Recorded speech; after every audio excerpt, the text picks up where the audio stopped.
the drums are still recorded badly. You know, you never fix it in the mix.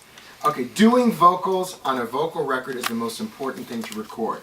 But it's amazing how many times I've seen it almost as an afterthought. In peak form. Because it isn't. You know, you're not stressed out, you're not doing something else, you're not... That happens a lot where I've got so many hats. Yeah. And then, So you need to have maybe a producer working with you.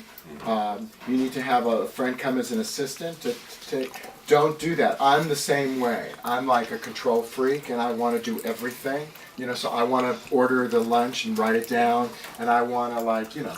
So you can't do everything. Type A is dangerous. Yeah, type A is dangerous. You want to be good at the thing that is the reason you're there. Yeah. You want to play your instrument great, and you want to sound just great. So don't. So even in an ensemble where so much of the dynamics I basically do a scratch solo part, and then record it separately. Yeah, I would do that. It makes a lot of sense because there's always a little mistake you want to correct. Yeah. And you know, I know Miles Davis played it with mistakes, just leave it there. Well, that was Miles and it became a classic, but some mistakes you don't want. And with all the other things going on, I'm paying attention to what everyone else is doing and directing while I'm trying to play. You know, I work with a million musicians, and every musician I want wants to make sure their solo is the best solo, and they'll do it a number of times until it's really good. There's nothing to be. Yeah. All that matters is how that thing sounds when you get it home. Yeah. You know, and you know we hear, like, we all hear about Frank Sinatra, that he did 1 or 2 takes, and that was Frank Sinatra, and I've heard his sessions, and you know, he is fantastic the minute he opens his voice. But I've also heard Frank Sinatra tracks where he sounds just awful, and it sounds like he should have done another track. Yeah, he was lazy, and sometimes he comes across that. You know, and sometimes he's really sharp, you know? Well, he also workshopped it to death. Yeah. So by the time he got there, he was already pretty well. That's right. He performed every night of the year. You know, if you were performing every night of the year, you could do a lot more. You know, the more you sing, the better. The more you play, the better. Yeah. But there's nothing wrong in doing it until it's right. Okay. I live with the instrumental tracks. You know, I sing them in my car at home, I experiment with them, and then I go in and do the vocals. So I usually do it about a week later. Oh, okay. Makes sense. You know, I like to live with them because you can experiment a little bit. You know, it's fun. Then record the vocals. This is done on a new day. You should not record more than 4 hours. I like to do 2 to 3 hours of vocal.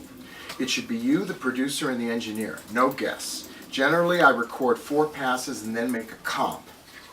Do you know what a comp is? No. Okay. What I do is you have the lyric sheet, and then I basically listen, or the producer listens to it, and he writes, I like that line on track 4. I like this line on track 2. Barbara Streisand, I think, does 7 run-throughs, and then they comp it from it. And it's really a good system.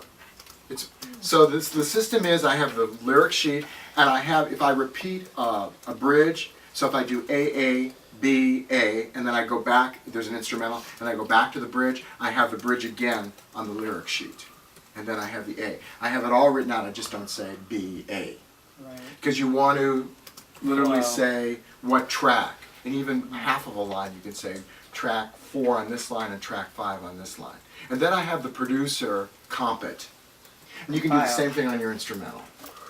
You can say, I like this part, the first 8 bars of my solo here, and I like the last 8 bars on track 5. If you're dealing with an ensemble situation, let's say there's 2 singers or there's 2 people that are kind of the front people, do you do that with both the front guys? Or do you find that one or the other takes precedent? Wait a minute. So Let's say I've got a piano player and I've got an exceptional piano player. I want to feature him too. So you would do like a whole other thing, separately recording him as well. yeah, you would do everybody playing it as like scratch, Right. but then you would bring everybody in separately, so you wouldn't have the singers come in with the same time you'd have the piano player. Right. But You'd say come in an hour later to the singers, or 2 hours later, and Right. you'd have the piano player come in and say go back in and do your solo, and you'd work Right. with him on the solo. Then he'd leave and you'd work with the singers. Okay. You wouldn't have them Right, together. but if you have 2 people you're kind of featuring, you Yeah. don't bring each of them separately. Oh, yeah. You do a whole thing. Oh yeah. You want to make sure it's perfect, and because of separate tracks, it can be perfect. You don't have to worry about it.